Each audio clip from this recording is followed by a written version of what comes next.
What's going on, YouTube? We're back with another one, man. I want to make this video real quick. I know I just made a video recently. If you haven't watched it, check that out. I just put it out probably like a week ago about the 19X. I had talked a little bit about the Glock performance trigger, but I wanted to make this video to get a little bit more in detail about it because I just hit a year with the trigger, the Glock performance trigger. So basically just wanted to give y'all my initial review because I had a whole year to use it, train with it, kind of think it through, and see if I really like it opposed to like the factory Glock trigger. So if you guys know, with the factory Glock trigger, you get that little bit of sponginess, that after take up when you hit your wall, and I know that's what people are referring to most of the time when they talk about the sponginess on a Glock trigger, which is not bad. If you get used to it, it's really not that bad. This is actually the only gun that I changed out to the Glock performance trigger. The only Glock that I own that I actually changed the trigger on. All my other Glocks that I ever own or that I currently have, I've never done anything to the trigger because for me, I felt like it's just right. I kind of just did it as an experiment because I just liked it, the more flat face design, as you can see right there. And YouTube, we are clear. Nothing in the mag. Safe direction. Even in the mag well. As you can see, empty, no mag in there at all. So we are clear. As you can see, we're in a safe and controlled environment. Just wanted to get that out the way real quick, y'all. A quick disclaimer. But anyway, yeah, man. So like I said, most people refer to it as a sponginess. So, with this, you don't really get that. You just kind of get like an immediate break. Obviously I don't have it racked yet. So you can see right there. This is a more in-depth look at it.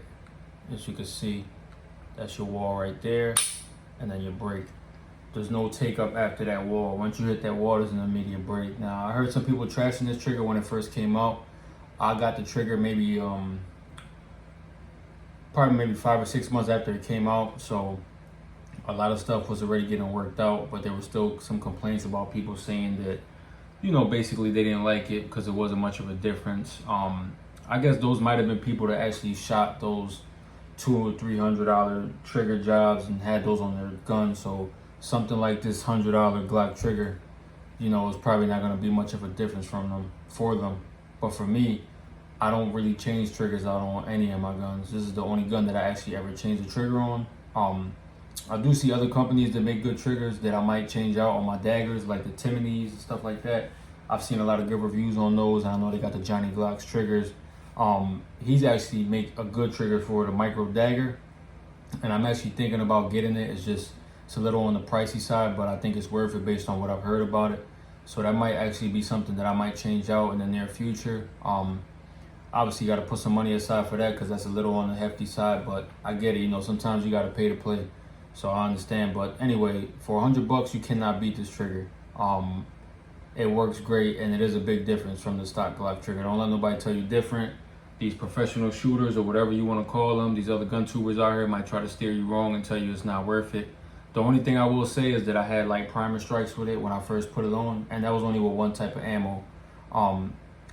To be honest, I don't even want to put the name brand of the ammo that I used, but I honestly forgot. So I don't want to tell you which ammo it was and, end up giving you the wrong name, but that was only one time. My second range trip, I think it was, my second range trip with the Glock performance trigger. The first range trip with the trigger was phenomenal, great.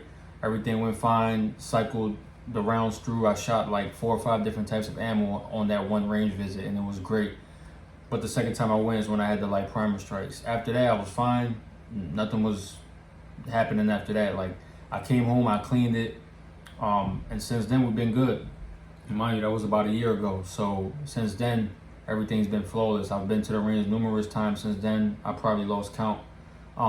So yeah, the trigger's been great. I carry with this gun every day. This is my EDC, so like I said, the safety on the trigger is still there, just like a regular Glock trigger. I mean, this is an OEM, so it's still made from Glock. Don't let that steer you wrong. It still has the safety right here on the lever. As you can see, if you do not hit it, it's not gonna go.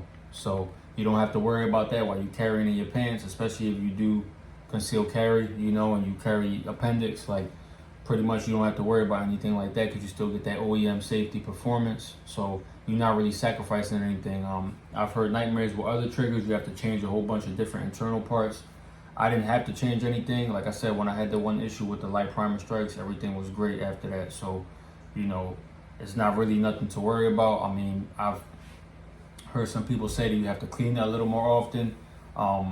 I was a person that I didn't really clean my guns much, but obviously now I've completely turned that around. I clean my guns very often now. So this trigger pretty much gets oiled down after each range visit. That's just a preference. I didn't do that when I first started to shoot this trigger with this trigger. So it can take some dirtiness, but I've heard people saying that, you know, it'll get a little mushy if you don't clean it. Whereas though with the OEM trigger that comes out of the box, you don't really have to do that. But like I said, that's kind of what you pay for, you know. At the end of the day, you're getting a better trigger, so it's more for like a performance. So I would say it's worth it, even if you have to oil it after every range. I don't see that really as a bad thing. But if you want that OEM Glock feeling that you just want to run it through the ground, you know, thousands of rounds through without cleaning, then I would say maybe stick with the regular trigger that comes out the box, the original OEM. But if you get the performance trigger, definitely understand that it is a performance trigger. So obviously, you know, it's going to require maybe a little bit more maintenance. Like I said, not for everyone. You know, I didn't always clean it after every range visit. I do that now because it's just a habit that I want to kind of just keep it going, keep the trigger running smooth and don't have any issues. Other than that though, man, I mean, the trigger's a go. Like I said, I mean, I already showed you how that break is. That's your wall right there. You get a little bit of extra take up, but once you hit that wall, you get that crisp break. Then you get that nice tactile reset, and there you go. I'll do it one more time for y'all. There's your wall. Oh, there's your wall right there. And then that's your reset right there. Boom, nice tactile reset. So you're not sacrificing anything like that. You're still getting that same nice tactile audible click that you could hear when you go into that reset. So there's not really anything that you're sacrificing, like I said, opposed to just, aside from just oiling it up and maintaining it a little bit more. Like I said, I don't really see that as a downside, especially if you don't shoot as often. Some people might shoot, you got competition people that shoot a lot. So a lot of times they might require a lot more maintenance on theirs because they're shooting a lot more.